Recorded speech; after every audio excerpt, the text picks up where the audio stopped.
Havendo número legal e invocando a Deus pela grandeza da pátria e a paz entre os homens, dou por aberta a sessão. Convido o novo vereador, Dr. Paulo Pinheiro, para proceder à leitura da ata da sessão anterior. Fala, governador. Como é que fala o debate? Ata da 11ª sessão extraordinária, em 24 de maio de 2018.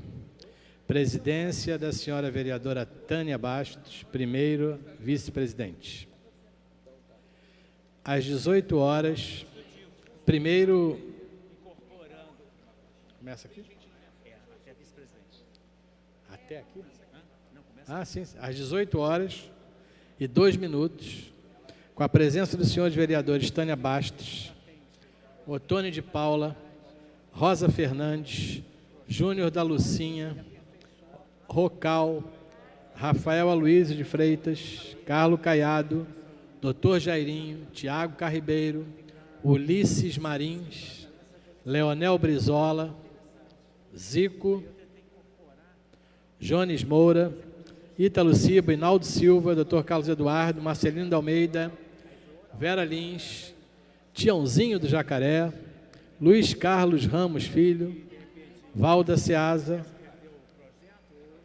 Marcelo Arar, Zico Bacana, Paulo Pinheiro, Fernando William, Leandro Lira, Babá, Raimon, William Dias, Alexandre Esquerdo, Cláudio Castro, Tereza Berger, Átila, Alexandre Nunes, Eliseu Kessler, Tarcísio Mota, Renato Cinco e professor Adalmir 37, assume a presidência a senhora vereadora Tânia Bastos, primeiro vice-presidente.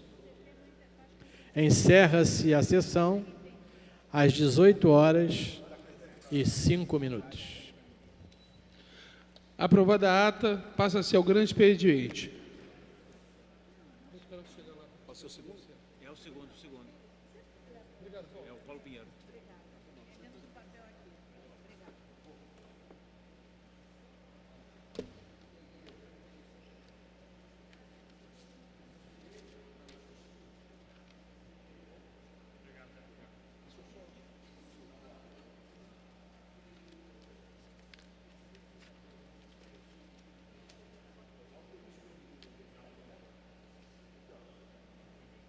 O próximo orador inscrito é o novo vereador Paulo Pinheiro, que dispõe de 10 minutos.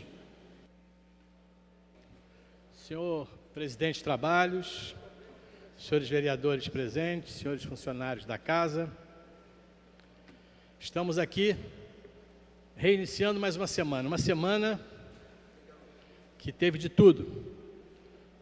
Meu companheiro Tarcísio Mota, daqui a pouco vai falar um pouco sobre a conjuntura nacional, estadual e municipal desses dias em que o atual presidente da República, que a gente já não deve nem mais dizer o nome, conseguiu levar o país para um buraco ainda maior. Mas isso nós vamos ouvir daqui a pouco o nosso companheiro Tarcísio Mota, falando sobre a crise nacional, sobre os caminhoneiros e sobre outras coisas mais. Eu queria não esquecer que o Rio existe. Nessa confusão enorme que aconteceu nos últimos dias, a imprensa esqueceu os assuntos importantes. A gente tem a impressão que a violência no Rio acabou. Não ouvimos mais nenhum PM morto. A imprensa trocou o noticiário. Não se fala mais na violência do Rio. Não se fala mais do caso da Marielle. Mas nós estamos na mesma situação. Não mudou nada. Nós continuamos com os mesmos problemas, acrescidos à falta de gasolina nos tanques, à falta de diesel nos caminhões e a dificuldade de locomoção nos transportes coletivos. Nesse espaço de tempo, infelizmente, com essa crise, algumas notícias importantes somem do noticiário e aparecem apenas em pequenos espaços que sobram daquilo que o Temer conseguiu armar para o Brasil inteiro. Eu queria me referir a um fato que eu, na próxima, provavelmente amanhã, eu vou trazer para cá um vídeo de 2 anos atrás. Nós aqui no plenário dessa casa, há 2 anos atrás, e também aí em cima nessa mesa, nas audiências públicas, nós fizemos uma gravíssima denúncia do que estava acontecendo no município do Rio de Janeiro em relação à saúde, que era um contrato vergonhoso, algo que causava vergonha a todos nós, que foi feito pelo governo Eduardo Paes, pela então secretaria da época, que era um contrato que trazia para a rede pública de saúde médicos para cumprir as necessidades das emergências do Rio de Janeiro. Eram médicos que estavam fazendo um chamado curso de pós-graduação. O convênio assinado era um convênio assinado entre a Secretaria Municipal de Saúde e algumas instituições sem fins lucrativos. Esses convênios forneceriam cursos de pós-graduação para profissionais médicos da rede municipal. Nós, aqui da bancada do PSOL, denunciamos isso, que eu vou trazer amanhã em vídeo, mostrando que isto era um assinte. Nós fomos fiscalizar para buscar onde estavam sendo feitas essas aulas. Não tinha aula nenhuma.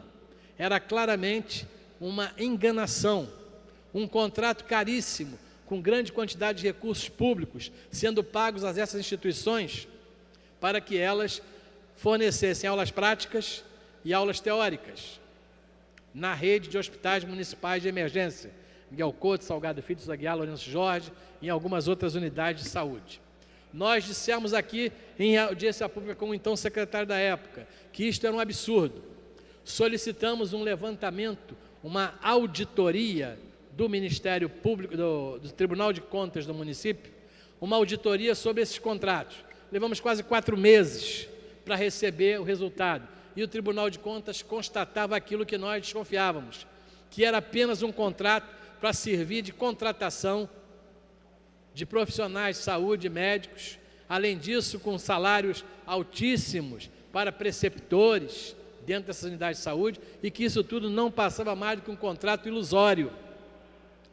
Com a documentação do Tribunal de Contas, nós entramos com uma representação no Ministério Público, para que o Ministério Público averiguasse essa farsa que acontecia aqui na Secretaria Municipal de Saúde do Rio de Janeiro. Pois bem, passados 2 anos, nós lemos ontem no meio desse noticiário todo, muito escondidinho, numa matéria no RJTV, que a Polícia Federal foi à caça dos diretores destas instituições. Várias pessoas estão envolvidas num desvio de recursos da Secretaria de Saúde do Rio de Janeiro, nesses contratos, e a principal responsável é uma instituição que trabalha ligada ao UFRJ, que é a BioRio. A BioRio é uma instituição que tem inclusive no seu corpo diretores de OS, porque aí se junta o que há de pior com o que há de pior ainda. E essas pessoas, além de vários mandatos de busca e apreensão na casa de diretores da BioRio, também leva preso o atual administrador, o diretor dessa instituição, que é ligado ao UFRJ. Ali dentro funciona inclusive uma incubadora de empresas, ou seja, tudo aquilo de moderno que se fala em termos de empresas, de agilidade de empresas, tudo aquilo está ali dentro.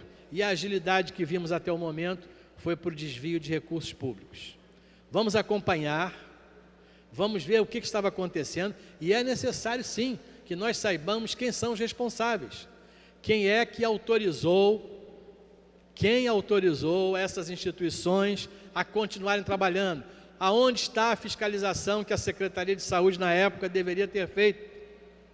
Eu acho que agora nós vamos chegar à ponta, ao meio, a uma parte mais profunda de um iceberg que apareceu naquela época, e que na época o governo municipal achava que isso era um excelente projeto, um projeto para dar qualificação profissional aos servidores públicos. Só que eles não eram servidores públicos, eram terceirizados, contratados por essas empresas. Portanto, senhores, Eu queria deixar isso aqui para os vereadores lembrarem.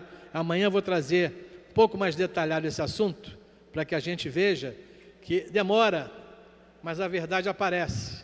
Da mesma maneira que a gente conseguiu, depois de anos, romper o contrato da Biotech, prender os diretores da Biotech que levavam medicamentos para cavalos, nós agora estamos vendo um outro lado dos erros cometidos pela modernidade administrativa ainda na gestão Eduardo Paes. Por isso, eu chamo a atenção para que a gente não se esqueça, na hora de discutir, parece que está inclusive hoje na pauta de votação dessa casa, que nós possamos discutir aqui com mais detalhes a prestação de contas de 2016 do então prefeito Eduardo Paes.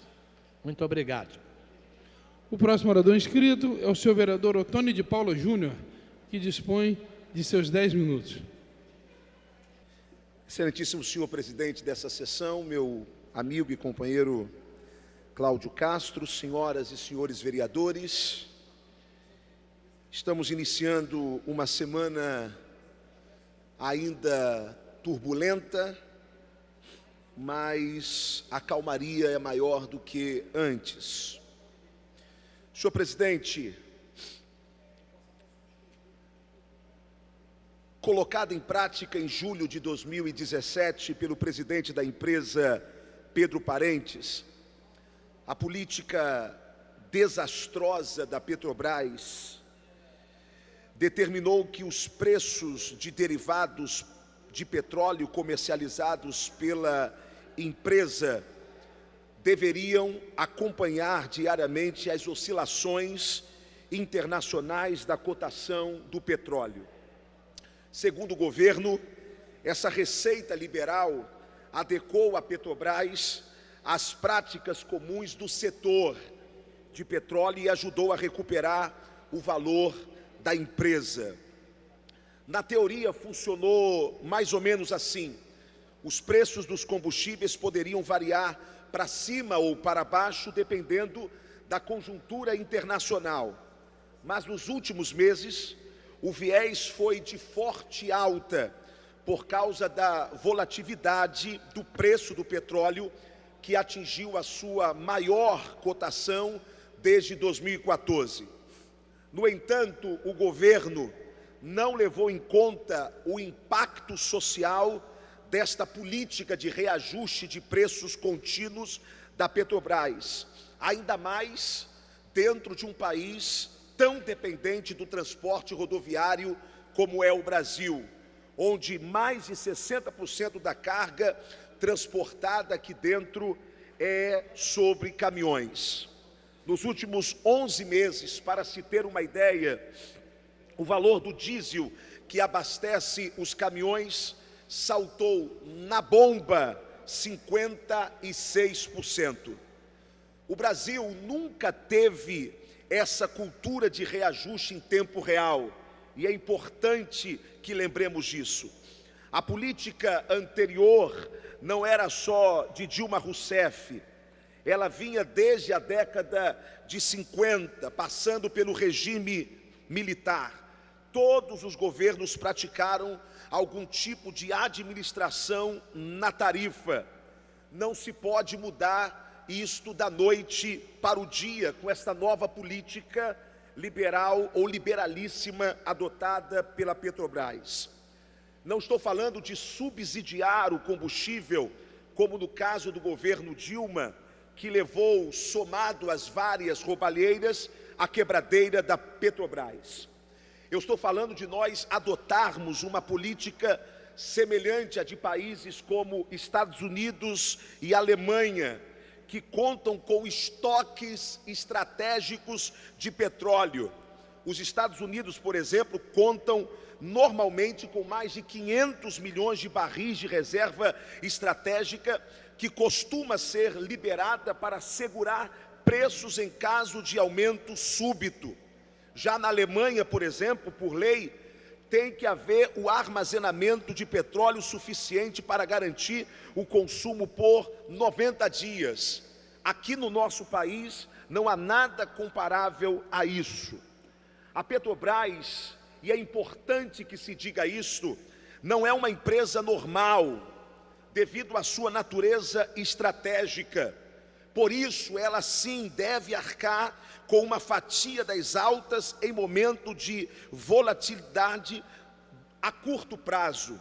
A Petrobras deve sim ajudar a amortecer os aumentos internacionais quando o barril de petróleo se eleva. Em teoria, o país já conta com esta amortização para tempos de alta na cotação do barril de petróleo, que é a CID, a Contribuição de Intervenção do Domínio Econômico. Mas isso só funciona só na teoria, porque em vez de usar esses recursos para controlar o preço tão volátil, o governo sempre direcionou os valores para outras áreas.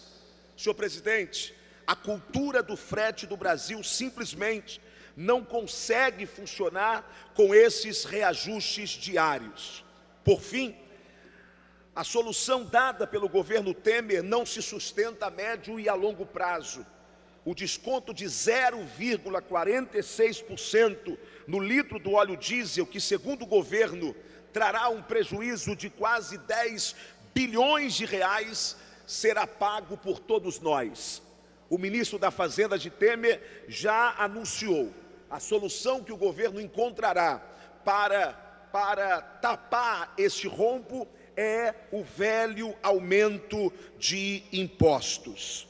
Portanto, é lamentável nós percebermos que um país tão autossuficiente em petróleo como o nosso, apesar de nós sermos autossuficientes sim, e a extração do nosso petróleo, na sua maioria esmagadora, ser o petróleo pesado, portanto o petróleo melhor para asfalto, para combustível de máquinas, nós só temos de extração de petróleo leve, que é o petróleo mais barato para se fazer combustível, aqui no Brasil apenas 6%, o que nos faz ainda sermos reféns do mercado estrangeiro, tendo que importar o óleo leve para misturar e nós fazermos o nosso combustível.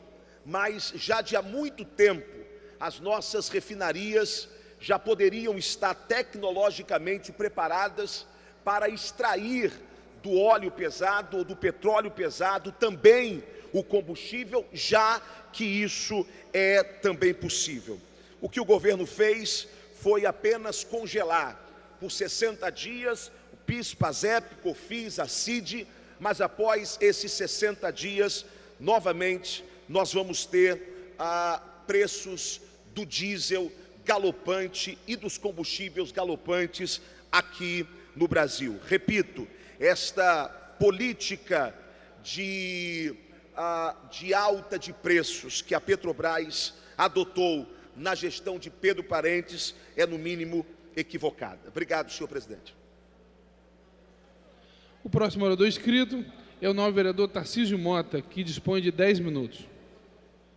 Senhor presidente, vereador Cláudio Castro, senhores vereadores, senhoras vereadoras, trabalhadores desta casa e aqueles que nos assistem pela TV Câmara, boa tarde. Como não podia deixar de ser, minha fala hoje aqui desta tribuna é sobre a situação e a conjuntura que paralisou a cidade, o Estado e o Brasil nos últimos dias.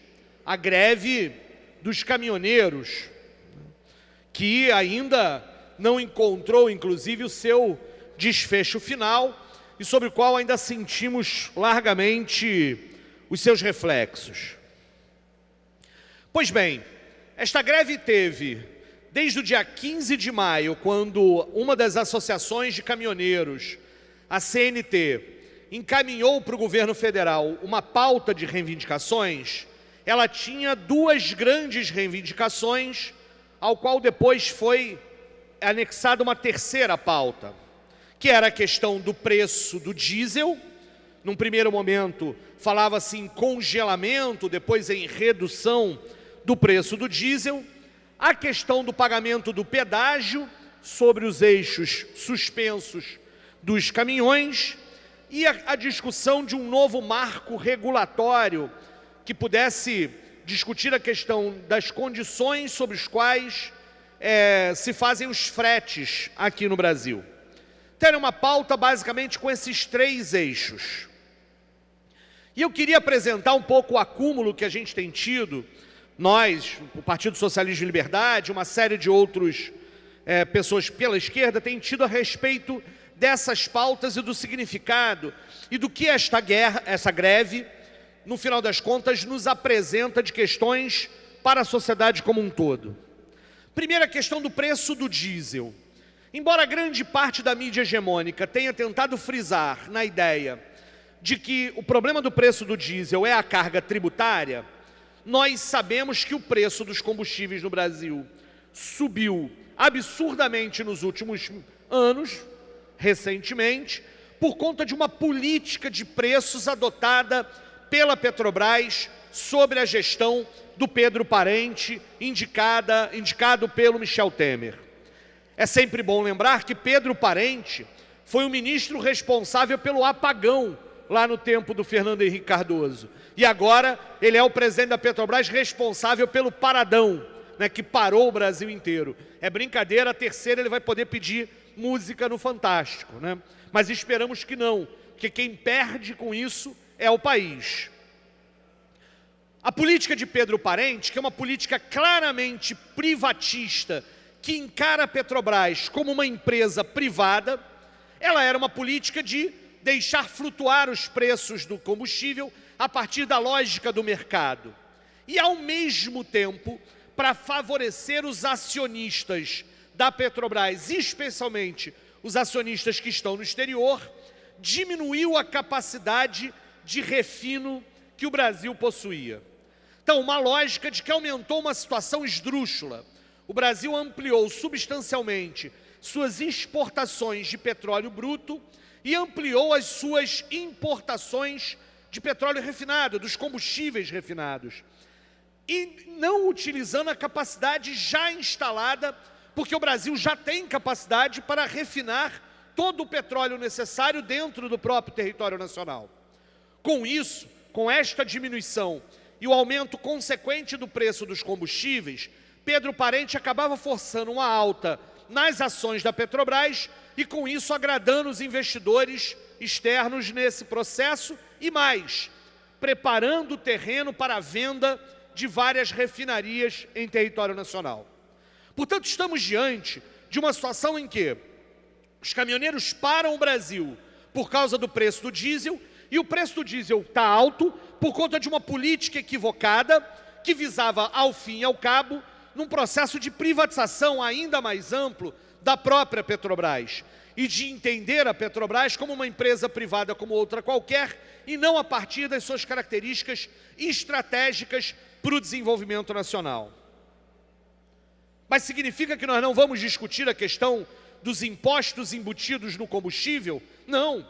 Achamos que devemos discutir a carga tributária brasileira. Achamos que, por exemplo, uma carga tributária alta sobre combustíveis acaba por atingir a todos os cidadãos. É o tipo de imposto regressivo, que acaba recaindo, sobretudo, naqueles que trabalham, daqueles que vivem do próprio trabalho. Nós defendemos, sim, uma redução na carga tributária nos impostos sobre combustíveis, mas que seja compensada com o aumento da carga tributária sobre patrimônio e renda do andar de cima, sobre o 1% que ganha os tubos nesse Brasil. Nós temos um absurdo de sermos um de 2 países, a Estônia é o segundo, apenas nós e a Estônia não cobramos impostos sobre lucros e dividendos no mercado financeiro. Por exemplo, uma redução de impostos sobre o combustível pode resultar na diminuição do preço de tudo aquilo que a própria classe trabalhadora consome, mas ela deve ser compensada com o aumento da carga tributária sobre o 1% mais rico. E aí eu não estou falando sequer daqueles que moram aqui na Vieira Soto ou na Barra da Tijuca, estamos falando dos grandes banqueiros brasileiros que na prática não pagam quase nada de imposto e que na prática deveriam estar sustentando um debate sobre a progressividade dos impostos na sociedade brasileira. Pois bem, o segundo elemento também tem um elemento de política mais geral que precisa ser dita. A questão dos pedágios, que decorrem da concessão de rodovias também à iniciativa privada. Ora, essa é uma discussão importante. Quem viaja pelo estado do Rio de Janeiro sabe que o estado do Rio de Janeiro, por exemplo, tem os pedágios mais caros do Brasil. Recentemente estive em Santa Catarina e paguei lá um pedágio de R$ 1,10, fiquei assustado. Falei, que pedágio é esse? E andei quilômetros antes de encontrar uma segunda, barreira de pedágio. Enquanto se a gente vai daqui para qualquer cidade do interior do estado do Rio de Janeiro, está pagando 2, 3 pedágios, R$ 8, R$ 10, R$ 12, R$ 20. A gente não tem ideia, mas esse tipo de pedágio, sobre o transporte, por exemplo, de alimentos que vêm da região serrana para abastecer a capital, encarece o preço do alimento que temos no supermercado e no hortifruti. Ele desvenda um elemento claríssimo. E por que é que os pedágios estavam cobrando sobre eixos suspensos? Porque a lógica do pedágio não é a manutenção da estrada em condições para que as pessoas trafeguem. É mais uma vez a lógica do lucro para as empreiteiras que se beneficiaram da política criminosa de Sérgio Cabral, do PMDB e de Luiz Fernando Pezão e do Michel Temer, por que não dizer a essa altura do campeonato. O terceiro elemento, que é o marco regulatório, também nos remete à necessidade de discutirmos a questão dos direitos trabalhistas que vêm sendo atacados constantemente no Brasil. Em 2012 havia sido aprovada uma lei que regulamentava a questão do frete e os direitos dos caminhoneiros, que foi completamente destruída por uma outra lei em 2015. Era este o ponto para se estabelecer novamente um preço mínimo do frete com dignidade e se estabelecer lógicas de carga horária para esses trabalhadores. Portanto, a grande questão que a gente quer colocar aqui é que, apesar do fato de que esta greve de caminhoneiros tenha também a presença de grandes empresários do setor, interessados na diminuição de determinados custos para ampliação dos seus lucros, o cerne desta greve dizia respeito a direitos dos próprios trabalhadores e da própria sociedade brasileira. É preciso que se rediscuta a função da Petrobras em nossa sociedade. E os petroleiros já anunciaram uma greve a partir de amanhã, que não tem nenhuma reivindicação salarial, mas sim o debate sobre a questão do preço da política de combustíveis. É preciso que a sociedade como um todo discuta isso. É preciso que a gente pare para discutir sobre a questão dos pedágios, não só no estado, como dentro da própria cidade. E por fim, apesar do movimento ter tido por diversas vezes faixas, inscrições e discursos pedindo uma tal intervenção militar, que certamente proibiria protestos como esses que estão ocorrendo agora, nas contradições, a gente precisa ter a clareza de que os problemas dessa máfia que nos governa, desses criminosos que nos governam há tanto tempo, não serão resolvidos com menos democracia, muito pelo contrário, serão resolvidos com mais democracia, com mais controle social, com que a gente discuta formas pelas quais não fiquem sendo eleitos sempre os mesmos de sempre. Essa democracia que nunca chegou às periferias, essa democracia que é uma farsa, porque ganha a eleição quem tem mais dinheiro para fazer a eleição, essa democracia precisa ser superada por uma outra democracia, por uma democracia ainda mais profunda, em que você amplie as formas de participação popular, em que você respeite a decisão e a diversidade e que você construa elementos de controle social sobre isso. Os caminhoneiros mostraram que é a luta que é capaz de mudar a vida. Só a luta muda a vida e a gente acredita nesse elemento e é assim que a gente vai construir um Brasil onde a Petrobras tem uma função melhor, onde os fretes não encareçam nosso custo de vida, onde os caminhoneiros tenham condições de trabalho e onde Pedro Parente sai enxotado da Petrobras e Temer enxotado da presidência da República, porque nenhum deles tem legitimidade para estar onde está. Fora Parente, fora Michel Temer, todo apoio à greve dos caminhoneiros, todo apoio à greve dos petroleiros. O próximo orador inscrito é o nobre vereador Fernando William, que dispõe de 10 minutos para falar. Boa tarde a todos, cumprimentar o nosso presidente Cláudio Castro, os vereadores presentes, todos aqueles que nos assistem. Bom, não poderíamos divergir do tema que vem a debate hoje. até porque estamos diante de uma greve que proporcionou uma das situações mais graves vividas pelo país nos últimos tempos. Praticamente toda a atividade econômica paralisada ou comprometida de alguma forma, substancialmente, sinalizando, inclusive, para a retomada do crescimento da inflação, sinalizando, né, para prejuízos enormes, tanto da Prefeitura, quanto do Estado, quanto da própria União, né, com a possibilidade, né, de aumento, né, do percentual de desemprego que já se encontra, enfim, nas alturas máximas que poderíamos desejar ou imaginar ou suportar. Então, não há nenhuma sombra de dúvida que deveriam estar todos os vereadores aqui debatendo essa situação. Desde que cheguei nesta casa, praticamente, que eu tenho dito que, até considerando a Bíblia, né, que quando os justos governam, o povo se alegra, né, e quando os maus governam, o povo chora. Creio que não há, por parte de qualquer pessoa que tenha o mínimo bom senso, a percepção de que nós estamos sendo governados por pessoas do mal. Pessoas do mal que, na verdade, ainda que a política implementada desde o pré-período eleitoral pela presidente Dilma e posteriormente, na sua fase inicial de gestão, fosse uma política também cheia de equívocos, merecedora de críticas importantes, a principal delas que prometeu um pacote de soluções, um pacote de decisões, e no dia seguinte, após as eleições, praticamente desfez tudo aquilo que havia dito, ou começou a reverter as decisões que tinham tomado no período pré-eleitoral, como isenções fiscais, colocou como seu secretário, ministro da Fazenda, Joaquim Levy, que, enfim, com todo respeito a ele, como a todos os seres humanos que nos merecem, mas tem uma concepção política absolutamente contrária à que o PT vinha conduzindo até então.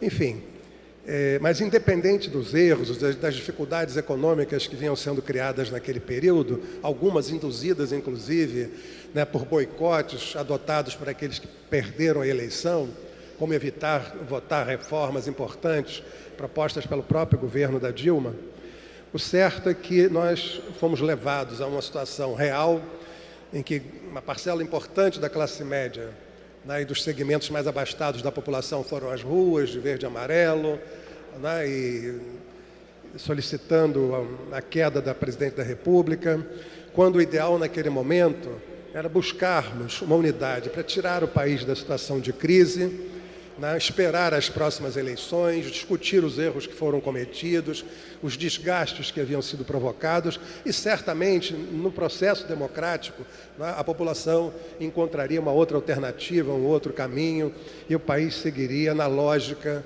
né, que não deve perder de vista, que é a consolidação da democracia. Isso não aconteceu, né, seja por oportunismo, seja por ódio, né, que se tinha em relação ao Partido dos Trabalhadores, seja, né, pelo sentimento de traição, num certo sentido, de uma parcela importante da população que ouviu, né, a presidente, no momento pré-eleitoral, dar informações e oferecer uma série de vantagens, digamos assim, e logo após a eleição ter que mudar o seu discurso e a sua prática política. Enfim, criou-se um conjunto de fatores que fez com que, inclusive, a presidente Dilma chegasse a menos de 10% de aprovação nas pesquisas. Claro, num processo de fragilidade política que possibilitou que aqueles que não queriam, né, a continuidade de seu governo praticassem literalmente um golpe. Né? Quando a gente vê o motivo pela qual a presidente foi levada ao impeachment, né? Enfim,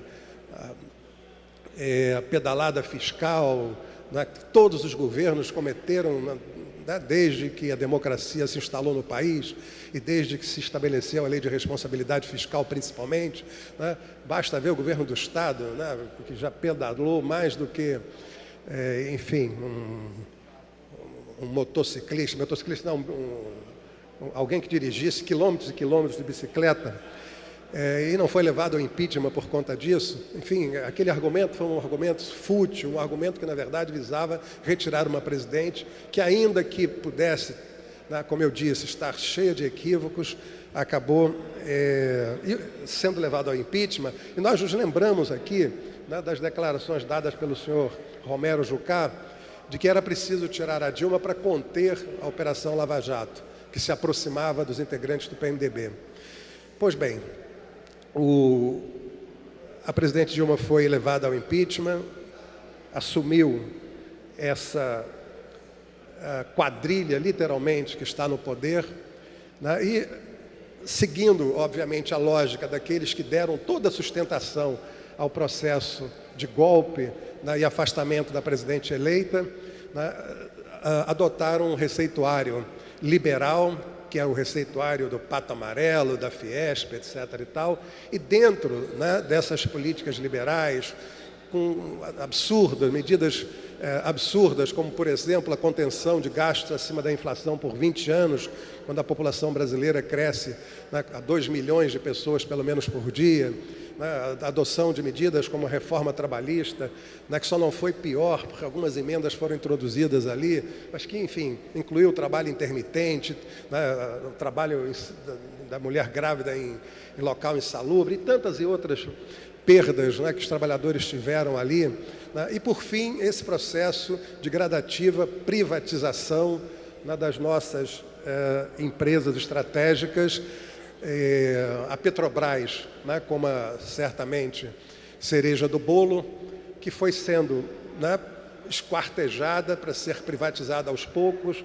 A primeira licitação, por exemplo, do pré-sal foi ganha por uma estatal norueguesa ao preço do barril de dólar a 1,25 dólares, para que se tenha uma ideia do crime que foi cometido, do reestabelecimento de um novo marco regulatório que, por exemplo, entre outras coisas, libera as empresas, notadamente estrangeiras, que ganham a capacidade de explorar os poços de petróleo no Brasil, especialmente no pré-sal, do pagamento de quase 1 trilhão em impostos, significaria, né, a redenção futura do nosso país. E anunciam, inclusive, colocando o Gata Angorá para ser o ministro das Minas e Energias, a criação das condições necessárias para privatização da Eletrobras. É óbvio que não poderia dar em outro resultado, né? A Petrobras colocada como uma empresa privada, né, seguindo as lógicas do mercado, quando em nenhum lugar do mundo, isso já foi dito aqui pelo Tarcísio, isso já foi dito até pelo próprio Ottoni, que, aliás, muda um pouco o discurso, que algum tempo atrás, na defesa do Bolsonaro, defendia a privatização de tudo, né? É óbvio que se a Petrobras fosse privatizada hoje, fosse uma empresa, né, privada, ela seguiria exatamente a mesma lógica de preços, né, que vem sendo adotada pelo senhor Pedro Parentes. E é uma lógica verdadeiramente absurda. Não vou repetir os dados que foram apresentados aqui pelo meu colega Tarcísio Mota, né? Mas quer dizer, se exporta o petróleo bruto, né, por se deixar de investir na capacidade de refino, se importa o produto refinado, a gasolina, o óleo diesel, e se repassa não só o preço do crescimento, né, do valor do barril de petróleo a nível internacional, como se embute nesse aumento a desvalorização do real, com o aumento, né, imenso do dólar nos últimos dias.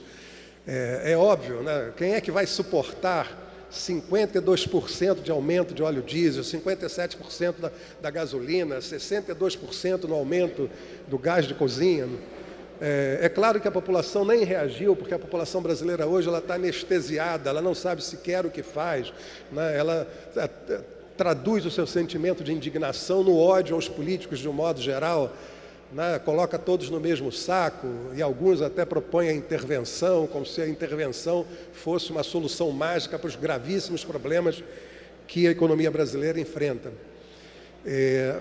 Pois bem, então, a greve dos caminhoneiros tem um lado altamente didático, né? Primeiro, ela mostra que um segmento da população, mesmo com interferência de patrões, de uma parcela até minoritária de caminhoneiros independentes, né, ao adotar a postura de greve e paralisação das estradas, pode parar o Brasil e reverter, né, uma política de preços que vinha impactando de forma contundente, né, essa atividade econômica, que é uma atividade econômica que, na verdade, ela se reporta a todas as outras atividades econômicas, como nós estamos assistindo nesse momento.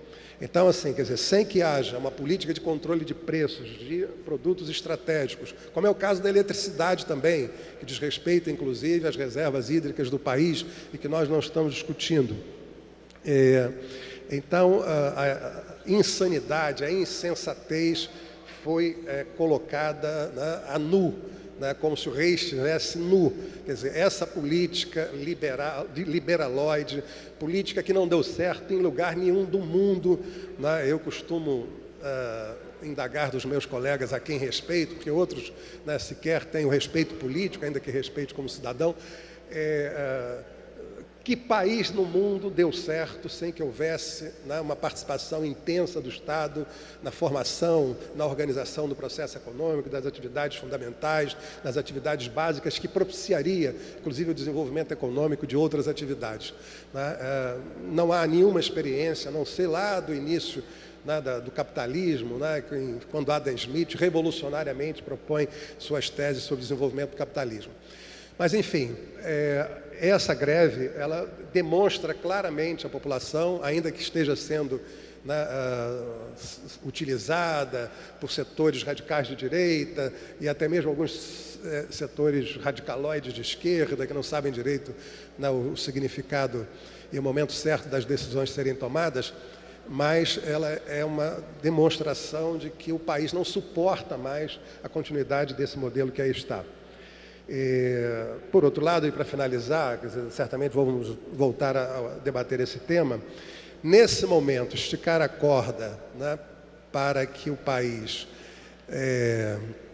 leve, né, o afastamento do presidente Temer, faltando 3, 4 meses da eleição, não sei se seria uma política de, né, bom alvitre, né?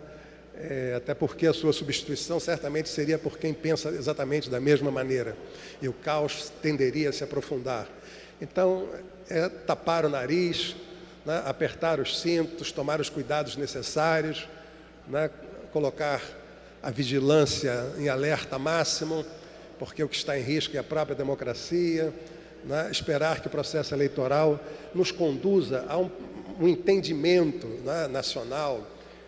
Me desculpem na propaganda, mas ontem assisti o debate do Ciro Gomes no programa Roda Viva. Espero que todos tenham oportunidade de, chegando em casa, né, dar uma olhada, né, ir lá no YouTube, etc. tal, verificar, porque o Ciro apresenta não soluções, porque a situação do país é tão dramática, tão crítica, tão desesperadora, que qualquer um que chegue e diga que vai num passe de mágica, né, num conjunto de frases feitas, etc., tal, resolver os problemas do país, estará mais uma vez mentindo, né, usando aquele argumento tradicional da política, quer dizer o que o povo quer ouvir para conseguir os votos, e no dia seguinte da eleição começar a adotar uma série de medidas que vão de encontro, né, às promessas eleitorais. Então, é preciso que a gente sinalize, como o Ciro tem feito, objetivamente por onde nós vamos caminhar, né, que isso seja submetido a um amplo debate, né, que o resultado, inclusive, desse amplo debate possa sinalizar para que, enfim, vença um candidato, seja ele qual for, mas que seja um candidato minimamente comprometido com um amplo debate nacional, para que a gente encontre as saídas para crises como essa, né, que nós estamos vivenciando neste momento gravíssimo para o país. Bom, eu encerro dizendo o seguinte: é óbvio que todo o nosso apoio à greve dos caminhoneiros, todo o nosso apoio à greve dos petroleiros, mas eu acho, sinceramente, que os petroleiros obtiveram grande vitória, demonstraram, né, de forma didática, né, como é que se enfrenta uma situação né, de preços insuportáveis no trabalho que eles realizam. É momento de recuar, no meu entendimento, até porque não se pode comprometer de forma tão grave a situação de vida do nosso povo, já tão marcada por uma série de distorções.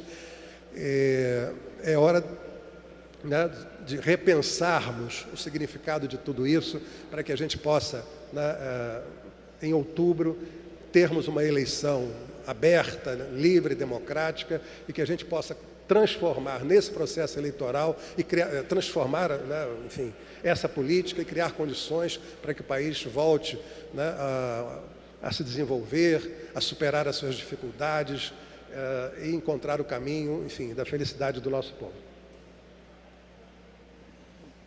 O próximo orador inscrito é o novo vereador Daniel Martins, que dispõe de 10 minutos. Senhor presidente, nobres pares, serei breve, mas não poderia deixar de elogiar, de agradecer ao decreto que hoje foi publicado, decreto 44.598/2018, que revoga decretos anteriores temporariamente até o dia 17 de junho, que fala sobre a carga e descarga dos caminhões e da livre circulação no município do Rio de Janeiro. Ontem pela manhã, conversando com o prefeito Marcelo Crivella, ele teve um grande entendimento, aceitando nossas reivindicações, o nosso pedido, entendendo da necessidade da revogação dos decretos anteriores, nos quais mantinham um horário apertado para carga e descarga, entendendo da necessidade do Estado do Rio de Janeiro, do município do Rio de Janeiro, ter o seu pronto abastecimento restabelecido. E à noite, junto de uma reunião com representantes da Firjan, William Figueiredo, junto com representantes da ADERJ, Associação de Distribuidores Atacadistas do Estado do Rio de Janeiro, ali com a Ana Cristina, com o Marinho, ao lado do deputado Luiz Martins, tivemos uma conversa muito franca e direta com o prefeito e que prontamente nos atendeu. Ontem à noite mesmo já estava pronto esse decreto, hoje foi publicado. Hoje me reuni com representantes do sindicato dos motoristas autônomos, né, que estiveram à frente dessa greve, ficaram todos muito satisfeitos com esse decreto, porque essa livre circulação é de fundamental importância para o estabelecimento das mercadorias no comércio, dos atacadistas, dos distribuidores, dos feirantes no município do Rio de Janeiro. Então, tudo isso foi de um entendimento fantástico do prefeito e que nos permitiu que mais à frente, juntos, novamente, possamos fazer um novo decreto, dessa vez estabelecendo um horário que possa atender de verdade aos comerciantes, aos distribuidores, atacadistas no município do Rio de Janeiro. Algo que seja realmente importante, vantajoso para todos, tanto para a população, para que não tenham nenhum impacto com os caminhões, mas também que seja justo com os caminhoneiros que sofrem ao ter que pela manhã levarem suas mercadorias e sofrerem com seus assaltos, terem suas mercadorias e até suas vidas postas em risco. Então, não só a questão da carga e descarga no Rio de Janeiro nós vamos avançar, bem como a circulação dos caminhões pela Zona Norte, no túnel da Grota Funda, que hoje é proibido, na linha amarela, enfim. Eu tenho a certeza que junto dos meus pares aqui conversaremos, chegaremos a um ponto em comum e um novo decreto será publicado para o bem da população do Rio de Janeiro, para o bem desses comerciantes, para o bem dos motoristas, dos caminhoneiros, que fizeram uma justa reivindicação. Foi um movimento ordeiro, não tivemos no Rio de Janeiro nenhum ato de violência, nenhuma baderna, fizeram uma greve corretíssima, que teve todo o nosso apoio e que eu tenho certeza que é dessa forma ordeira que chegamos a um ponto em comum. Hoje na LERJ estará sendo votado a redução do imposto do diesel, a redução do ICMS do diesel. Eu acho que é isso que é importante. Eu acho que é uma soma de fatores, de pessoas do bem, juntos com representantes da iniciativa privada, dos órgãos públicos, buscando o melhor, o entendimento para o Rio de Janeiro. É assim que a gente avança, é assim que a gente constrói um Estado novo, é assim que a gente constrói um novo Brasil, para o que nós queremos. Então, mais uma vez, obrigado ao prefeito Marcelo Crivella por esse pronto atendimento, pelo decreto 45998 de 2018, que com certeza, até o dia 17 de junho, podendo ser prorrogado por um igual período, os caminhoneiros poderão circular livremente no nosso município e poderão ajudar no abastecimento da população e do Estado e do município do Rio de Janeiro. Obrigado, senhor presidente. Grande abraço a todos. O próximo orador inscrito é o senhor vereador Renato Cinco, que dispõe de 10 minutos. Não estando presente, o próximo orador inscrito é o senhor vereador Tarcísio Mota, que dispõe de 10 minutos. Senhor presidente, vereador Cláudio Castro, senhoras e senhores, o que me traz de volta a essa tribuna é porque hoje nós teremos uma votação muito importante aqui na Câmara. Na verdade, eu espero que ela nem se dê hoje, porque acho que nós precisamos de um pouco mais de tempo e da presença do próprio Tribunal de Contas e do Ministério Público nesta casa, para que a gente possa apreciar algo inédito.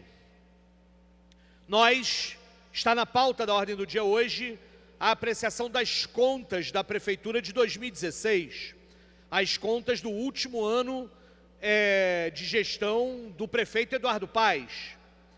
E por que é inédito? Porque pela primeira vez, o órgão técnico do Tribunal de Contas do município, o CAD, determinou a rejeição das contas do Eduardo Paes. É claro que ao chegar ao pleno do conselho, dos conselheiros do Tribunal de Contas do município, eles não seguiram a orientação do órgão técnico e encaminharam para esta casa um parecer prévio aprovando as contas do Eduardo Paes. Mas sabe, vereador Cláudio Castro, o ineditismo desta questão precisa ser olhado pelos vereadores desta casa com todo cuidado. Nós já tivemos a oportunidade de assistir aqui o primeiro-ministro, quer dizer, chefe da Casa Civil, o secretário Paulo Messina, dizer aqui que tinha muita sujeira na forma como Eduardo Paes havia entregue as contas da prefeitura para o atual prefeito, Marcelo Crivella. Queremos ver agora como é que a base dele vai votar aqui e queremos dar a oportunidade para que cada vereador desta casa saiba no que estará votando quando apreciar pela aprovação das contas de Eduardo Paes ou pela rejeição. Eu sei, esse debate acontecerá na sessão das 4 horas, mas eu queria antecipar alguns elementos que eu vou retomar quando for discutir a matéria hoje à tarde, porque eles são gravíssimos, e eu quero dar a oportunidade, inclusive, para a bancada que vai apoiar o ex-prefeito Eduardo Paes, de já trazer informações para que o debate possa ser franco e aberto entre nós aqui. Eu acho que tem que ficar claro hoje de que o parecer técnico do Tribunal de Contas e mesmo o parecer dos conselheiros que aprovam as contas, mas fazem uma série de ressalvas, demonstram cabalmente que esta imagem do Eduardo Paes como gestor, como administrador, é uma mentira. O que as contas de 2016 provam é que Eduardo Paes foi incompetente do ponto de vista administrativo. Foi incompetente e levou a Prefeitura do Rio de Janeiro para o buraco, numa gestão incompetente. Ele gosta de posar de administrador, de gestor, e não é nada disso. Ele sempre esteve a serviço das máfias. Ora das máfias dos ônibus, ora das máfias das OSs, como o vereador Paulo Pinheiro demonstrou aqui, e o parecer fala novamente. Mas mais do que isso, quando chegou no final da sua gestão, quando viu que o seu candidato, Pedro Paulo, já tinha perdido, porque nem para o segundo turno foi, Eduardo Paes fez uma verdadeira maquiagem criminosa nas contas da prefeitura. E este é o ponto mais grave apontado pelos técnicos do Tribunal de Contas do município. Por quê? Nós todos aqui lembramos no ano passado, porque essa história começou a vazar, e aí alguns secretários, em especial o então secretário de Saúde, Dr. Carlos Eduardo, que agora é vereador conosco aqui, falava da criação de uma tal matrícula fantasma que cancelou empenhos em dezembro para garantir que a prefeitura chegasse ao final de dezembro de 2016 com pelo menos dinheiro, parecendo que tinha dinheiro para fechar as contas de 2016. Pois bem, essa manobra contábil, usando uma matrícula fantasma, a mando direto do chefe do Poder Executivo, mas em conluio com o então presidente do IPLAN, ela foi responsável pelo cancelamento de 564 milhões de reais. Coisas que estavam empenhadas. Mas qual é o problema, Tarcísio? O prefeito cancela empenhos, é verdade. Mas a grande novidade é que estes cancelamentos aqui não tiveram uma verificação se o serviço já havia sido feito. Não foram feitos pelos ordenadores de despesa, foram feitos automaticamente direto pelo chefe do Poder Executivo e geraram despesa para o erário público. E ensejaram agora, inclusive, uma ação de improbidade administrativa movida pelo Ministério Público. Porque eles foram feitos de forma irresponsável e incompetente. Ao chegar próximo de dezembro de 2016, diante de uma prefeitura que não conseguiria honrar os seus compromissos, saiu cancelando empenhos automaticamente, sem verificar se eles haviam sido já fatos geradores de alguma despesa, e jogando a conta para o prefeito Marcelo Crivella pagar. Parte da crise do orçamento que nós passamos o ano passado inteiro assistindo aqui, veio desta manobra contábil para salvar a pele do Eduardo Paes, do nervosinho, só para a gente lembrar o apelido que ele tem nas planilhas da Odebrecht. Por isso, nós hoje precisamos saber aqui o que faremos. Nós vamos assinar embaixo desta manobra? A base do prefeito Marcelo Crivella vai aprovar as contas que fizeram o prefeito Marcelo Crivella ter toda a dificuldade que ainda tem para administrar essa cidade? Nós vamos esconder esse conluio e permitir que outros prefeitos o façam? É preciso ter uma medida drástica. Eu estou mais do que convencido que esta casa precisa rejeitar as contas de Eduardo Paes de 2016. Mas quero dar o benefício da dúvida. Acho que hoje nós precisaremos adiar a discussão dessa matéria e convocar uma audiência pública com a presença do CAD, do Tribunal de Contas do município, com a presença dos conselheiros, de algum conselheiro que venha do relator das contas, que é o conselheiro Ivan Moreira, e que também a presença do Ministério Público, para que eles possam nos explicar. O CAD, por que recomendou a rejeição? O Ivan Moreira, o conselheiro, respeitavelmente, para dizer por que encaminhou a aprovação das contas. E o Ministério Público, para explicar para a gente por que está abrindo uma ação de improbidade administrativa. Nós precisamos ter responsabilidade com o futuro, porque mais ali na frente, se aprovarmos umas contas que estão sobre esse tipo de suspeita, nós seremos cúmplices da incompetência administrativa. O cidadão carioca passou um ano sem conseguir ser atendido nas casas, nas unidades básicas de saúde da família, nas clínicas da família, porque faltava dinheiro. Os agentes comunitários de saúde tiveram salário atrasado o ano inteiro. E por quê? Porque Eduardo Paes não deixou dinheiro suficiente para a gestão da cidade no ano seguinte, porque maquiou as contas. E tem mais, para quem gosta de posar de gestor competente.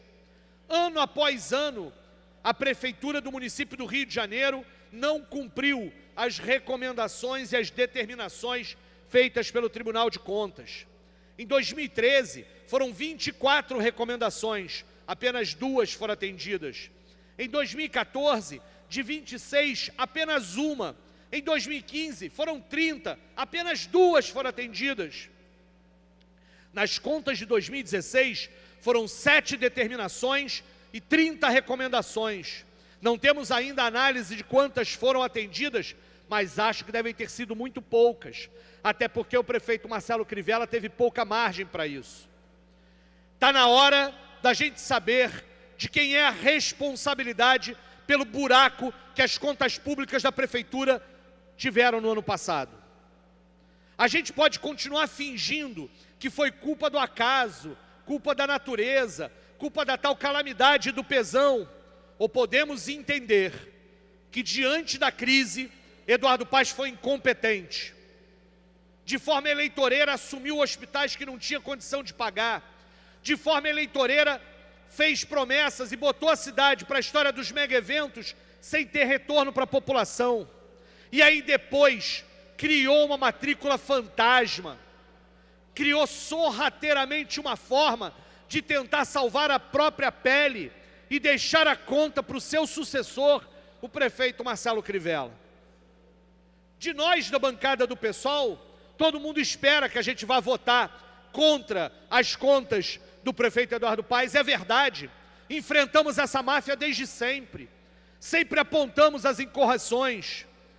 A pergunta que todo mundo quer saber aqui é: como votará a base de apoio do prefeito Marcelo Crivella?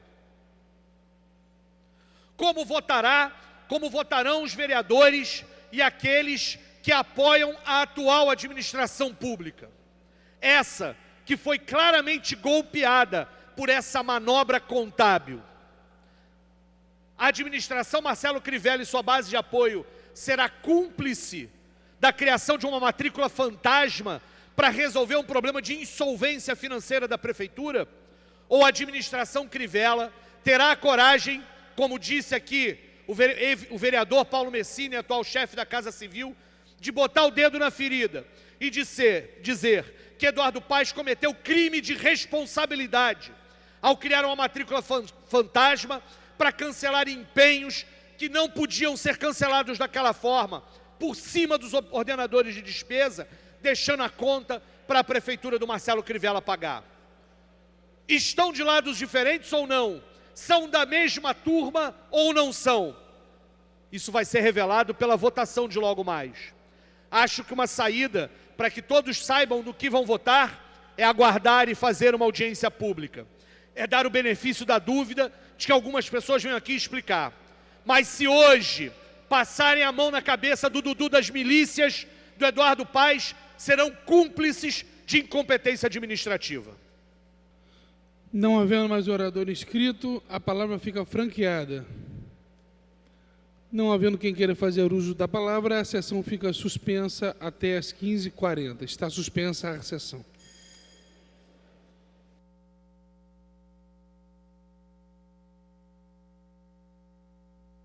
Está reaberta a sessão. Terminada a primeira parte do grande expediente, passa-se a segunda parte. O orador inscrito é o senhor vereador Felipe Michel, que dispõe de 20 minutos. Boa tarde, senhor presidente, vereador Cláudio Castro. Boa tarde a todos os vereadores, a todos presentes aqui na Câmara Municipal dos Vereadores do Rio de Janeiro. Queria, presidente, primeiramente, ser solidário a todo esse movimento que está acontecendo no Brasil. Importante a população mostrar a sua voz e também caminhar de forma reta. Não adianta a população cobrar retidão de todo o meio político e não fazer a sua parte. A população precisa sim fazer também a sua parte. E gostaria aqui, presidente, de dividir que desde sexta-feira eu e meu gabinete viemos conversando com vários setores do meio empresarial, comerciantes, e a nossa preocupação era muito grande com o restabelecimento do fornecimento da cidade do Rio de Janeiro. E ontem nós fomos até o centro de operações da prefeitura, até para saber como é que reagiria a nossa cidade, e levei para o secretário de governo, o secretário Paulo Messina, uma sugestão. Na verdade, protocolamos com ele um decreto que a Prefeitura da cidade do Rio de Janeiro poderia publicar, suspendendo um decreto de 2016, onde limitava o acesso dos veículos de carga e também toda operação de carga e descarga na cidade do Rio de Janeiro. Então, gostaria de parabenizar aqui o secretário Paulo Messina, o prefeito Marcelo Crivella, pela sensibilidade e ter publicado esse decreto hoje, até de forma provisória, facilitando assim o restabelecimento de todo o comércio, todo o setor empresarial, os postos, a vida do cidadão. Isso é muito importante. Então, deixo aqui registrado esse reconhecimento, que é importante sempre quando o Legislativo indica algo ao Executivo e o Executivo atende. Isso é muito importante, pois nós estamos ali na ponta, no dia a dia. Então, é muito importante isso, quando o Legislativo caminha junto com o Executivo em prol da população da cidade do Rio de Janeiro. Isso que é o importante. E isso foi uma medida que eu tenho certeza que vai restabelecer todo o funcionamento, ganhando a população da cidade do Rio de Janeiro e ganhando a economia. Gostaria também de registrar, presidente, aqui a minha gratidão, o meu reconhecimento à Supervia e à concessionária do metrô, que colocou nós, como comissão de esportes aqui da Câmara Municipal, aprovamos uma lei justamente para poder o quê? A gente levar a paz entre as torcidas contra a violência nos estádios. Então, nós fizemos, como comissão de esportes, nós fizemos um vídeo institucional fazendo jus ao nosso projeto de lei, que é conscientizar cada vez mais as torcidas e contra a violência nos estádios.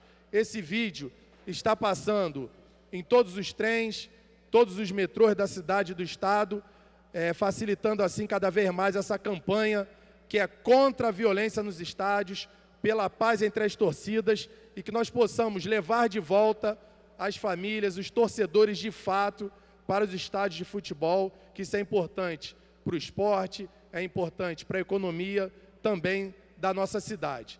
Gostaria de falar agora bem rapidamente, sobre o esporte da nossa cidade, e dizer que a Comissão de Esportes, a qual eu presido, nós estamos de forma, desde o início do nosso mandato, cobrando sempre a Subsecretaria do Esporte, seja ela de legado olímpico com a Patrícia Amorim, seja ela do esporte geral da nossa cidade com o Gustavo, o Gringo, de forma que a gente possa atualizar, a Prefeitura da cidade do Rio de Janeiro possa colocar em dia o salário dos profissionais. Esse trabalho vem sendo feito, nós estamos cobrando, estamos fiscalizando as vilas olímpicas para que possa entregar para a população da cidade do Rio de Janeiro as vilas olímpicas de forma que possa atender a população da cidade do Rio de Janeiro.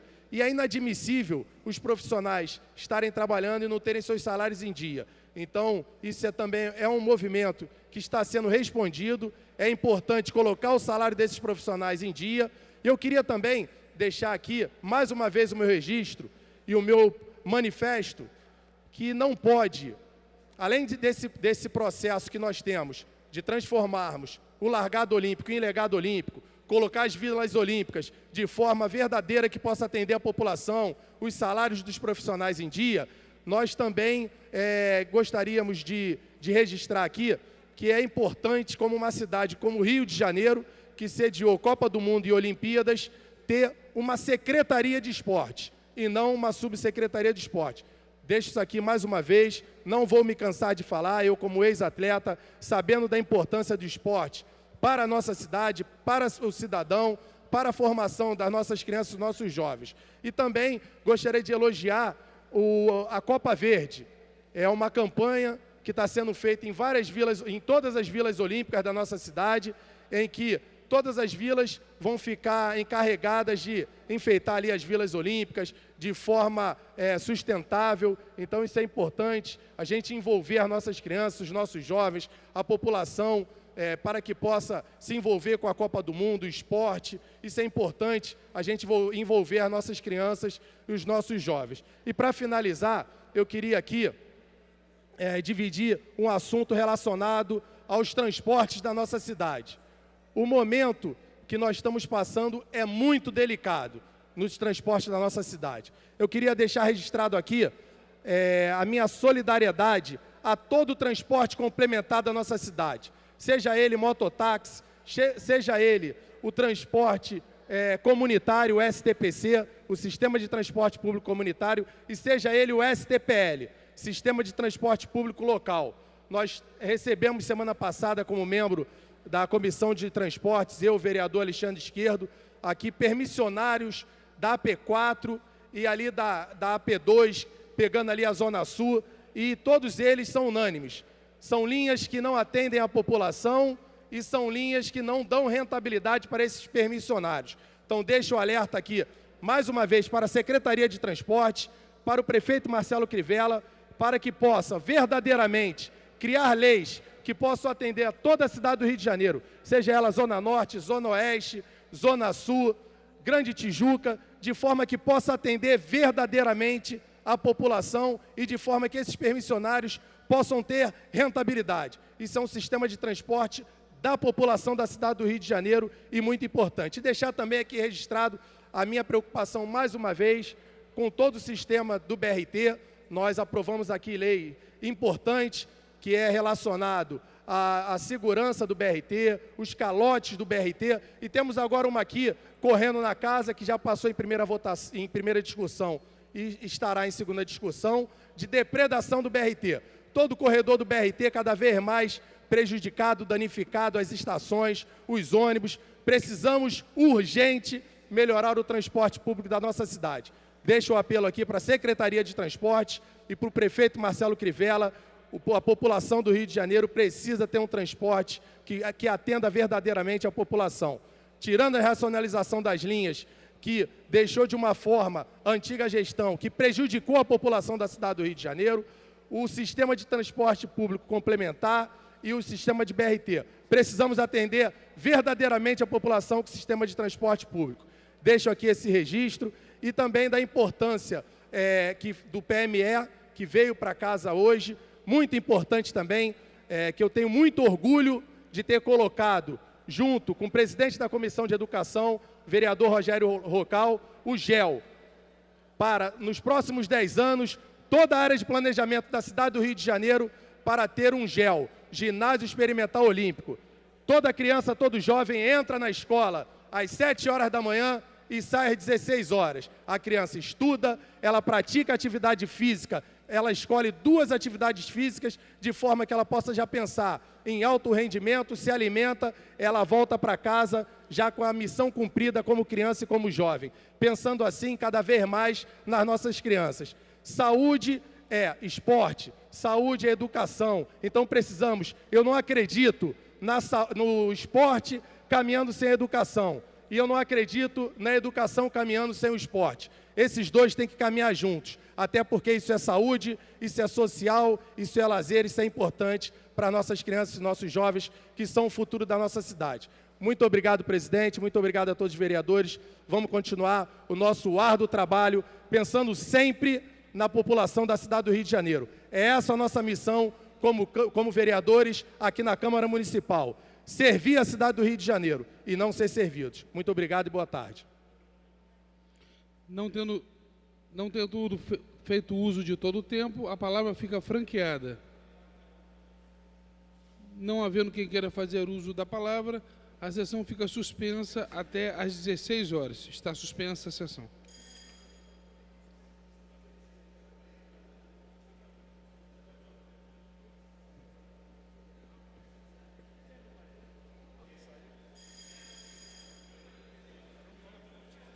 Esgotado o tempo destinado ao grande expediente, passa-se ao prolongamento. A mesa dará ciência das proposições recebidas. Requerimento do vereador Leonel Brizola. Requerimento número 683 de 2018. Requer a mesa diretora na forma regimental que seja constituída a comissão especial composta por 3 membros com a finalidade de analisar e acompanhar os contratos da Prefeitura da cidade do Rio de Janeiro com empresas que cobram pedágios em vias públicas do município. Os senhores vereadores que aprovam permaneçam como estão. Aprovado. Requerimento número 681 do vereador Felipe Michel. Requeiro à mesa diretora, na forma regimental, que seja constituída a comissão especial do Ginásio Experimental Olímpico, GEL, que tem a finalidade de acompanhar o funcionamento dos mesmos, expansão e resultados, compostas de 3 membros com duração até o final da presente sessão legislativa. Os senhores vereadores que aprovam permaneçam como estão. Aprovado. Requerimento número 677, do vereador Raimon. Requer à mesa diretora, na forma regimental, a concessão do conjunto de medalhas do mérito Pedro Ernesto ao Ricardo Vilas Boas de Sá Rego. Ricardo Vilas. Os senhores vereadores que aprovam permaneçam como estão. Aprovado. Requerimento número 678 de 2018, do vereador Felipe Michel. Requer à mesa diretora, na forma regimental, que seja concedida ao conjunto de medalhas Pedro Ernesto ao senhor Jorge Fernando Rabelo. Os senhores vereadores que aprovam permaneçam como estão. Aprovado. Esgotada a pauta. Pela ordem. A esgotada a matéria do prolongamento, passa-se a ordem do dia. Pela ordem, o vereador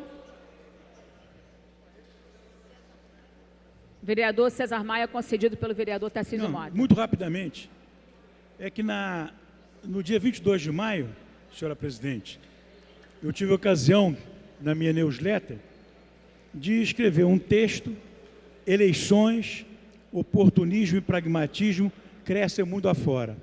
O que eu pediria a Vossa Excelência é dar como lido e transcrever no Diário Oficial. A presidência providenciará a vossa solicitação. Pela ordem, vereador Tarcísio Mota. Senhora presidente, senhores vereadores, apenas para justificar a ausência momentânea do vereador Babá no plenário, ele se encontra acompanhando as greves dos caminhoneiros, acompanhando um piquete na Avenida Presidente Dutra em defesa e, de uma certa forma, contra a arbitrariedade das forças de segurança contra esse processo da greve. Então, me solicitou que eu justificasse a ausência dele e, por isso, ele não está aqui na Câmara, no plenário hoje. Muito obrigado. Passa-se a ordem do dia. Primeira matéria é a votação de vaga na Comissão Permanente de Obra e Infraestrutura. A presidência esclarece que no processo de votação para a escolha de membro que comporá a comissão permanente, serão seguidos os trâmites do artigo 60 e 275-A do Regimento Interno. Não poderão concorrer com base no parágrafo 2º do artigo 58 do Regimento Interno, com a nova redação dada pela Resolução 1063/2007, os membros efetivos da mesa diretora, vereadores Jorge Felipe, Tânia Bastos, Zico, Carlos Caiado e Cláudio Castro. Nos termos do artigo 275-A, cada vereador votante registrará no terminal de votação o número correspondente ao vereador que deseja votar.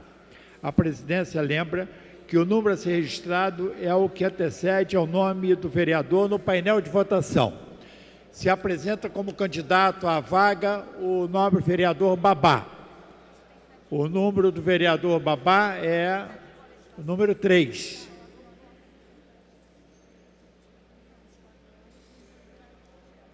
Votação liberada.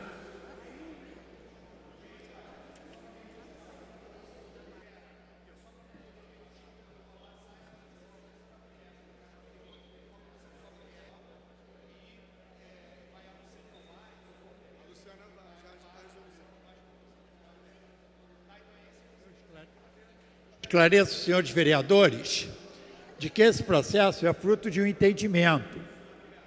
O vereador Júnior da Lucinha renunciou para que o vereador Babá pudesse ocupar essa vaga na comissão.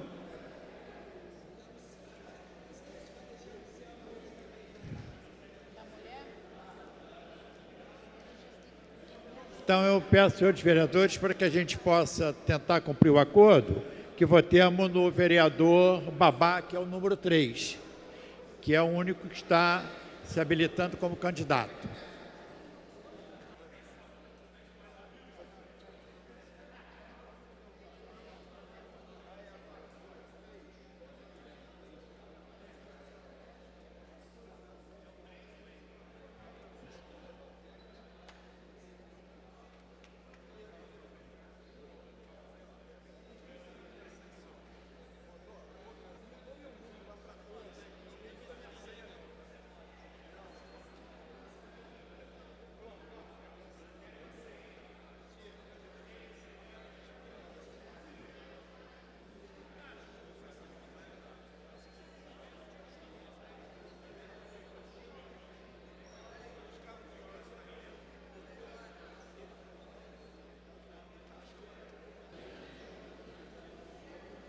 Vou encerrar a votação, hein?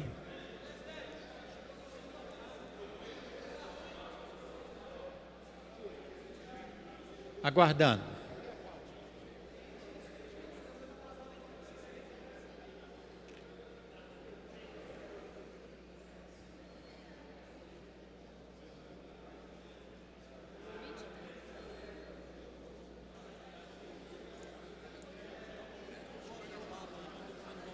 Tá.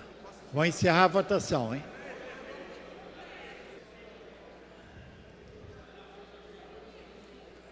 Eu vou encerrar a votação. Quem não tiver votado, eu consigo no voto.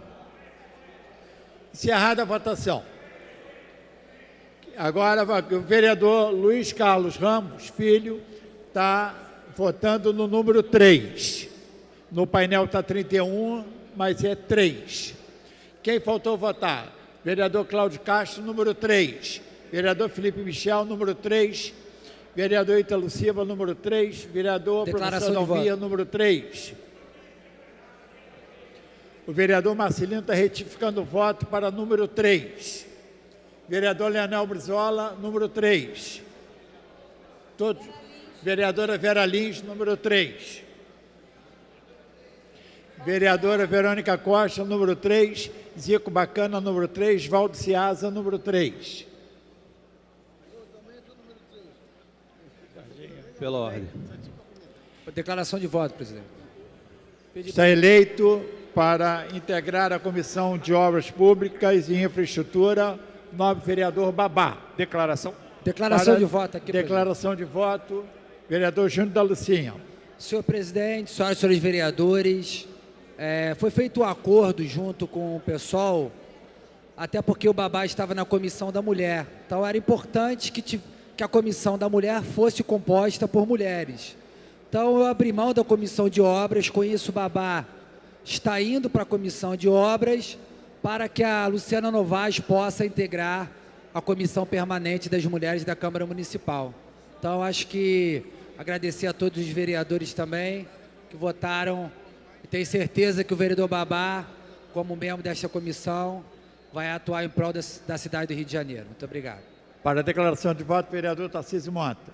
Para agradecer aos senhores vereadores, senhoras vereadoras, o voto e ratificar isso que o vereador Júnior da Lucinha apresentou.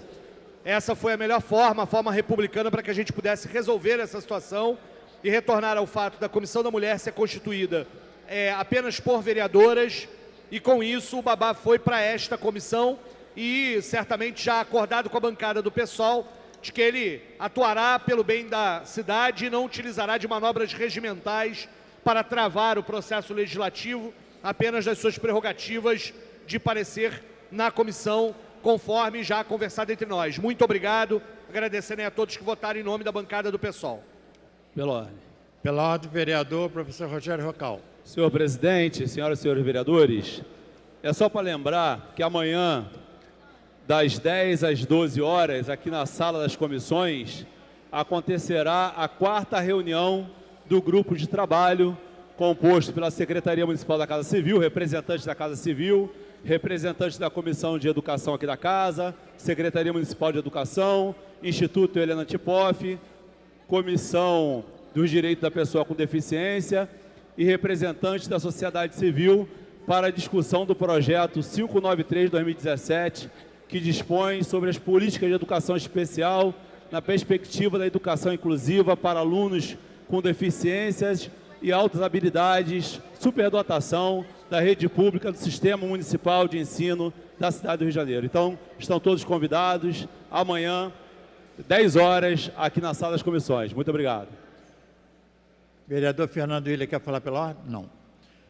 Em tramitação especial em regime de urgência em discussão única. Veto total posto pelo Poder Executivo ao projeto de lei 309/2017, autoria do vereador Fernando Willian, que dispõe sobre ajuda especializada e ampara as pessoas vítimas de violência em toda a rede de prestação de serviço de saúde no âmbito do município do Rio de Janeiro. Pendente parecer da Comissão de Justiça e Redação. Permitiu parecer vereador Tiago Carribeiro. Parecer ao veto.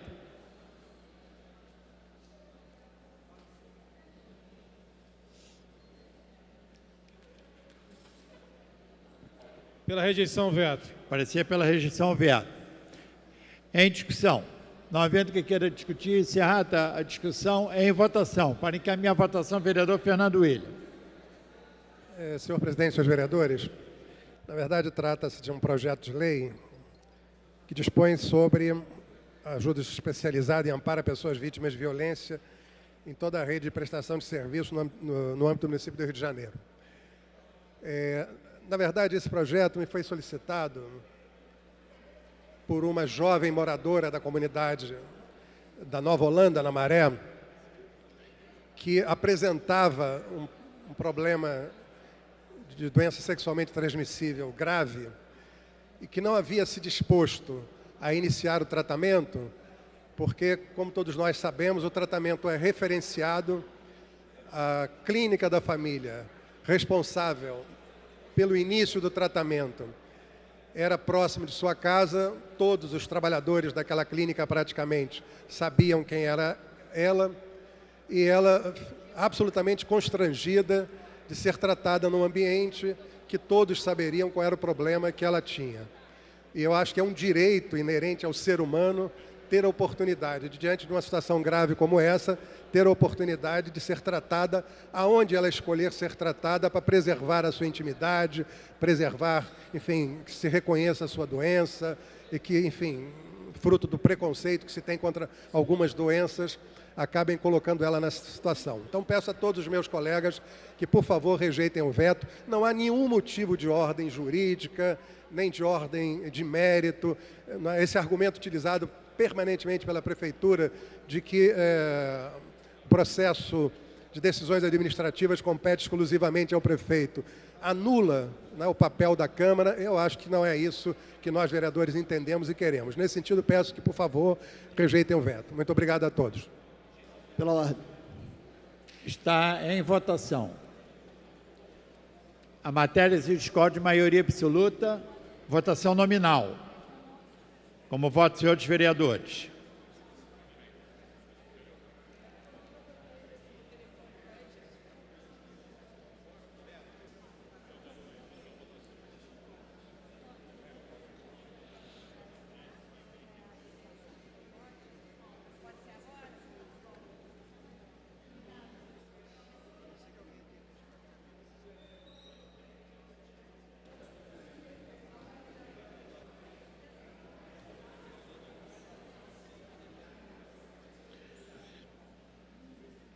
Vou encerrar a votação, hein?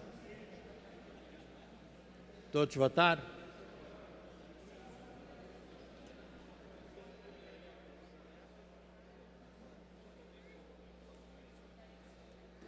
Encerrada a votação. Votaram sim, nenhum senhor vereador. Não, 32 senhores vereadores. Como vereador Raimon votando não. Vereador Daniel Martins votando não. 34 votos não. O veto está rejeitado, o projeto segue. Vereador Zico Bacana votando não. 35 votos contrários. O veto está rejeitado. O projeto segue a promulgação. Em tramitação especial, em regime de prioridade de primeira discussão e em votação. Projeto de Lei 771 de 2018, de autoria do Poder Executivo, que dispõe sobre as diretrizes orçamentárias para o exercício financeiro de 2019 e dá outras providências. A matéria encontra-se em votação. Quer encaminhar a votação?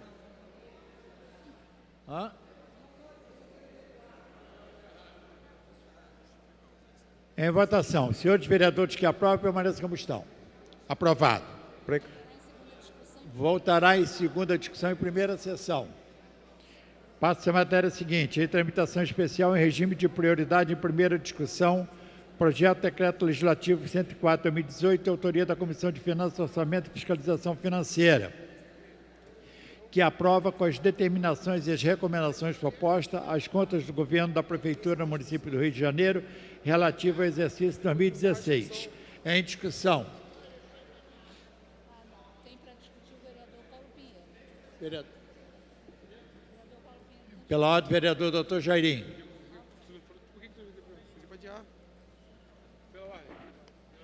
Vou solicitar o adiamento da matéria por 2 sessões. Proposto a discussão, o adiamento da discussão por 2 sessões. Senhores vereadores, que aprovam, permaneçam como estão. Aprovado. Presidente, só justificar também a ausência Pela do ordem. vereador Eliseu Kessler, por motivo de Justificado saúde, a não pôde ausência do estar nome do presente. vereador Eliseu Kessler. Pela ordem. Pela ordem, vereador Tarcísio Mota. Senhor presidente, Jorge Felipe, senhores vereadores, o adiamento é providencial do ponto de vista da questão da análise das contas do prefeito Eduardo Paes do último ano de sua gestão de 2016. Há muitos elementos que nós, vereadores, precisamos tomar conhecimento, estudar com calma e entender o que está acontecendo. É inédita, pelo menos na gestão de 8 anos do prefeito Eduardo Paes, que o órgão técnico do Tribunal de Contas tenha recomendado a rejeição das contas. Acho que por conta disso, nós poderíamos convocar uma audiência pública para tratar deste tema, com a presença justamente dos técnicos do TCM, do Ministério Público, que já entrou com ação, e dos conselheiros do Tribunal de Contas, para que a gente pudesse tomar mais pé dessa situação.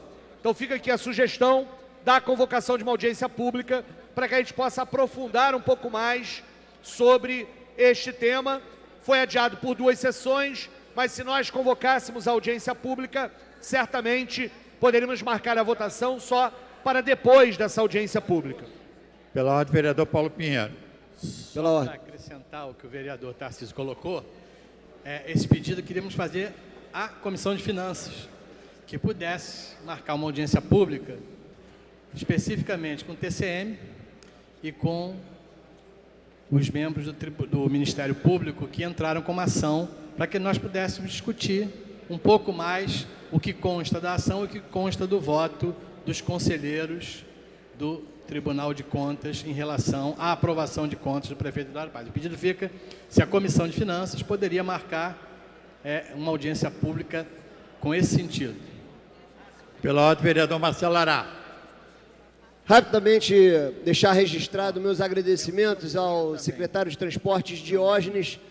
Nos recebeu quinta-feira em Botafogo, na Secretaria de Transportes.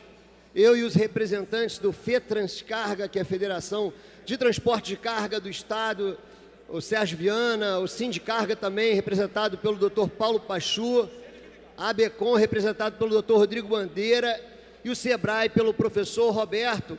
Presidente, nesse encontro, reivindicamos 2 alternativas para tentar amenizar o colapso da greve de caminhoneiros.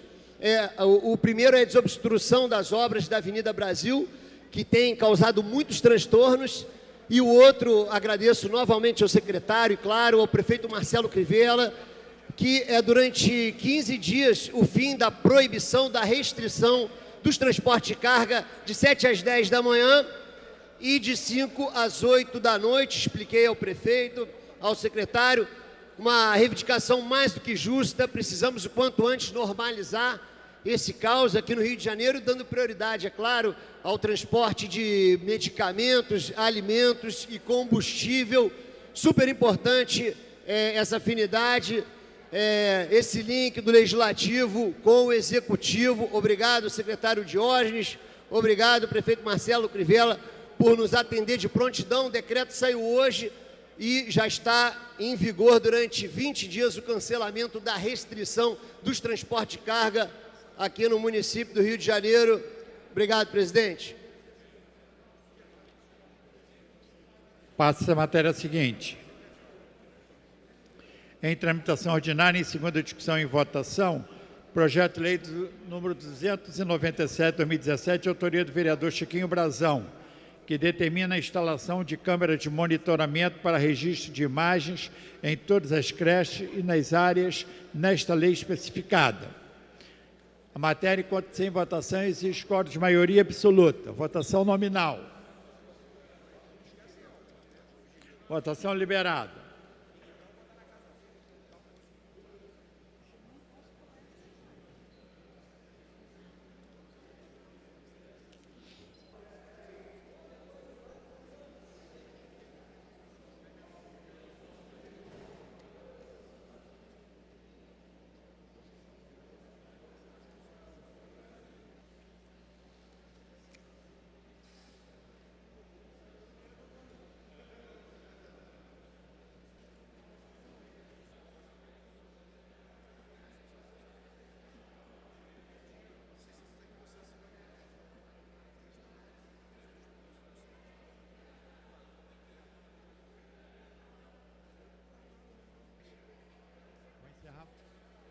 Vou encerrar a votação, hein?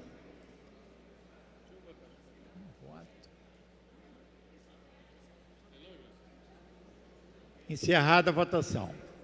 Votaram sim 26 senhores vereadores, não 7 senhores vereadores. O projeto está aprovado, dispensada a redação final, segue a autógrafo.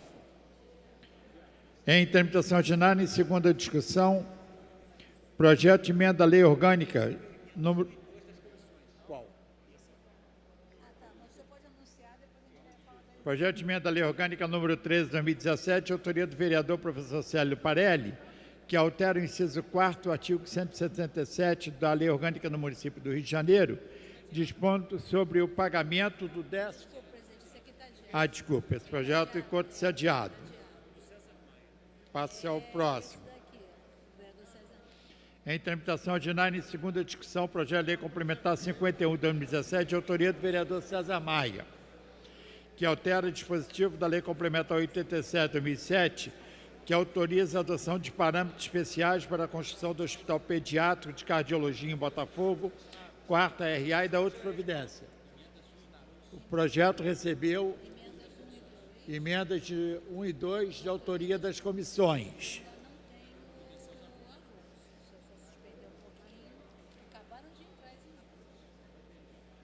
Vou suspender a sessão por 10 minutos para a confecção dos avulsos. Está suspensa a sessão.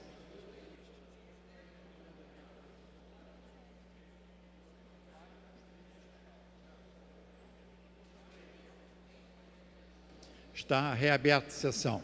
A presidência dá conhecimento dos senhores vereadores que os avulsos das emendas encontram à disposição aqui na assessoria da mesa diretora dos trabalhos. A matéria encontra-se em discussão.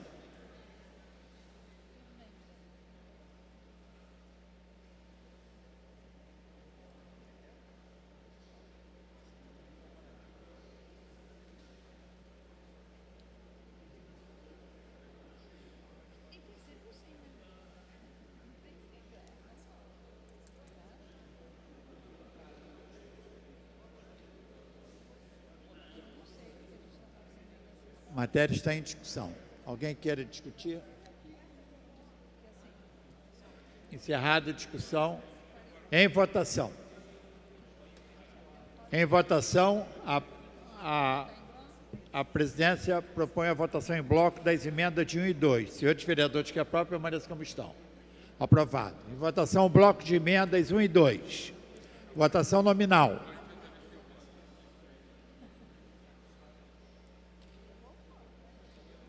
Votação liberada.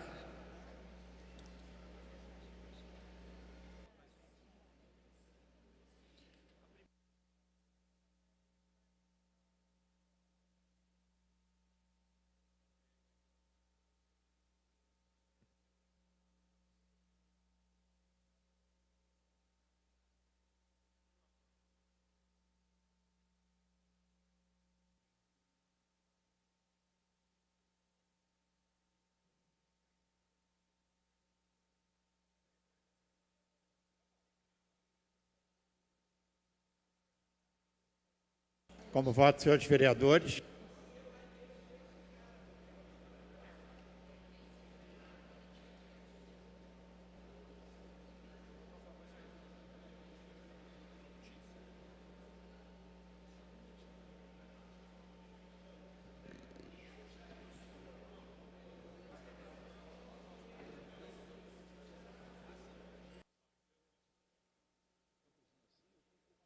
Como voto, senhores vereadores.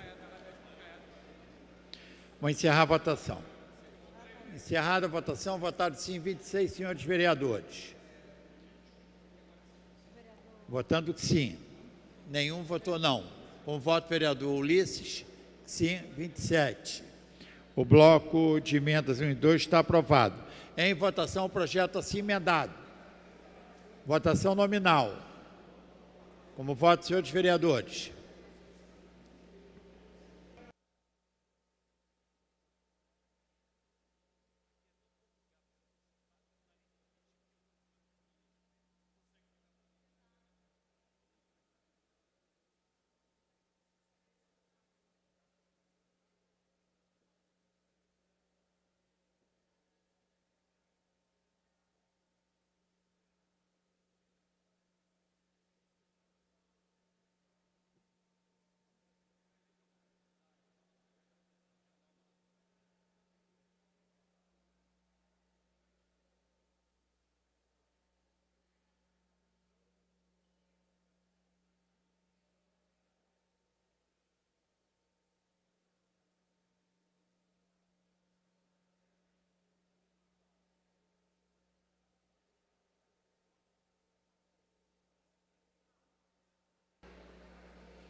Como voto, senhores vereadores?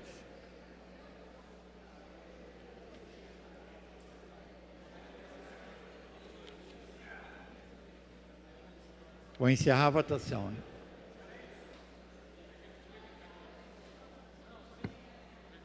Vou encerrar a votação.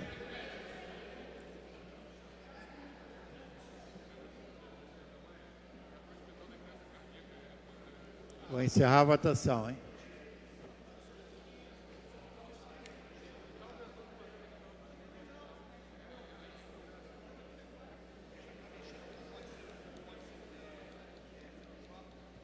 Questão de ordem, presidente.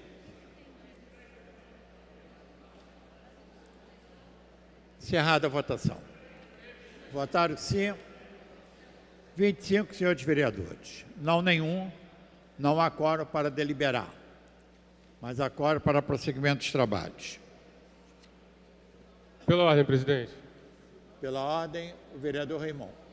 Presidente, eu quero abrir aqui uma conversa com os vereadores sobre o Plano Municipal de Educação. Chegaram hoje os vetos parciais do prefeito Marcelo Crivella. É bom nós lembrarmos que houve, na verdade, muitas mesas de negociação, com a Comissão de Educação e Cultura capitaneando esse debate. Nós nos debruçamos muito sobre tudo isso. Tivemos reuniões as mais diversas com segmentos da educação, sejam eles alunos, estudantes, pais, profissionais da educação das diversas áreas, e os projetos, as emendas apresentadas, de certa forma, foram emendas consensuadas com o Executivo. E aí, olha só, o artigo 8º é uma emenda que fala sobre o quantitativo de aluno por profissional da educação. O prefeito veta. Uma outra emenda que fala sobre a formação continuada dos profissionais de educação. O prefeito veta. O prefeito veta também a emenda que foi amplamente discutida com os agentes de educação infantil. Veta, depois de ter discutido conosco, dizer que estava ok, na reunião de mesa que passaria, que tinha acordo. O prefeito veta também garantir na educação infantil outras linguagens, por exemplo, artes. Veta de novo. Então são muitos os vetos, eu estou apenas com alguns aqui porque ainda estou estudando. O prefeito veta a questão do tempo integral, aquilo que já é uma lei desde 2010, que a gente quer garantir agora no PLME, o prefeito veta. O prefeito veta aquilo que a gente quer colocar na questão do artigo 40, que é o plano de cargos e salários, que é a avaliação ou atualização do plano de cargos e salários. Veta ainda sobre, de novo, uma outra emenda sobre o quantitativo de alunos, sobre 1/3 de planejamento. Ele veta, presidente, senhores vereadores, o prefeito veta algumas questões que nós colocamos no Plano Municipal de Educação, que são lei, que já são definidos em lei federal, como 1/3 de planejamento. Então, senhor presidente, a gente tem que fazer aqui um debate, porque essa prefeitura não está brincando, não. A prefeitura tem que compreender isso. Não sei se isso passa pelo secretário de Educação, César Benjamin, que até hoje eu não entendi como é que ficou aquele imbróglio dele com o secretário da Casa Civil. Um secretário que a Câmara precisa de aprovar um PDL para trazê-lo aqui na vara, né, porque não vem por vontade própria, por convocação ordinária da Comissão de Orçamento e Finanças. O prefeito veta ainda a ampliação do financiamento da educação para 35%, que é o que a gente tinha discutido com o Executivo. Ampliação escalonada que tínhamos proposto. Então, fica aqui uma primeira observação muito rasa ainda, sobre os vetos do prefeito ao Plano Municipal de Educação, que no nosso entendimento é mais um desrespeito da Prefeitura de Crivella, quando negocia conosco, querendo que o plano seja aprovado por outros interesses. Eu me lembro muito bem aqui, quando o prefeito, por exemplo, aprovou aqui o IPTU, aliás, aprovou o IPTU com algumas emendas dos vereadores, ou aprovou aqui a taxa de iluminação pública com algumas emendas dos vereadores, a atualização, e aí depois vai lá e veta exatamente aquilo que garantiu que ele tivesse maioria para votar aqui no plenário. Então esse é um desrespeito, mais um desrespeito da Prefeitura, do desgoverno de Marcelo Crivella com a Câmara Municipal do Rio de Janeiro. Pela ordem, vereador Dr. Jairinho. Senhor presidente, senhoras e senhores vereadores, amanhã, quarta-feira, véspera de feriado, eu gostaria de propor a sessão extraordinária às 2h15, então eu pedia que Vossa Excelência e a mesa conduzisse para que nós possamos não assinar o livro da ordinária e fazer uma extraordinária às 2h30, para que nós possamos, essa semana, efetivamente, votar projetos de maioria simples dos vereadores, PDLs, e um projeto do Executivo, o qual vai vir às pessoas que moram na comunidade e que moram no bairro de Inhaúma, para que nós possamos votar em primeira discussão o destombamento do campo do Everest. Tá? Dessa forma, se não houver sessão extraordinária às 2h30, vamos proceder à sessão extraordinária às 18 horas. Então, eu peço que Vossas Excelências possam fazer com que nós possamos votar essa matéria às 2h30. Obrigado, senhor presidente. Em tramitação ordinária, em segunda discussão, projeto de lei 826/2014, de autoria do vereador Alexandre Esquerdo, que dispõe sobre a realização do teste do quadril e da outras providências. Considerando em discussão, não havendo quem queira discutir, encerrada a discussão em votação. Considerando que na matéria anterior não houve quórum para deliberar, nós vamos proceder à votação nominal. Votação liberada.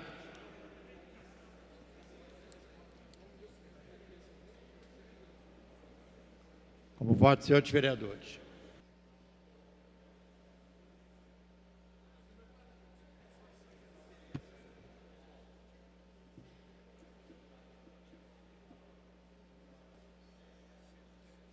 Como voto, senhores vereadores.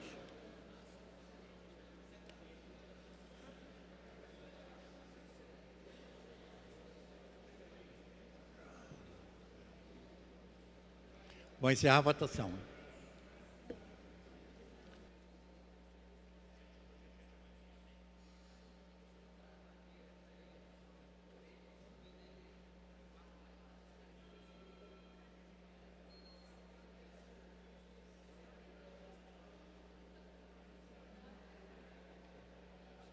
Vou encerrar a votação. Encerrada a votação. Votaram que sim 6 senhores vereadores, não nenhum senhor vereador, uma abstenção, impedido regimentalmente de votar o presidente. O vereador Daniel Martins, sim. Então, 7. Não há quórum para deliberar e tampouco para prosseguimento dos trabalhos. A presidência, antes de encerrar a presente sessão, convoca sessão ordinária para amanhã às 14 horas. Está encerrada a sessão.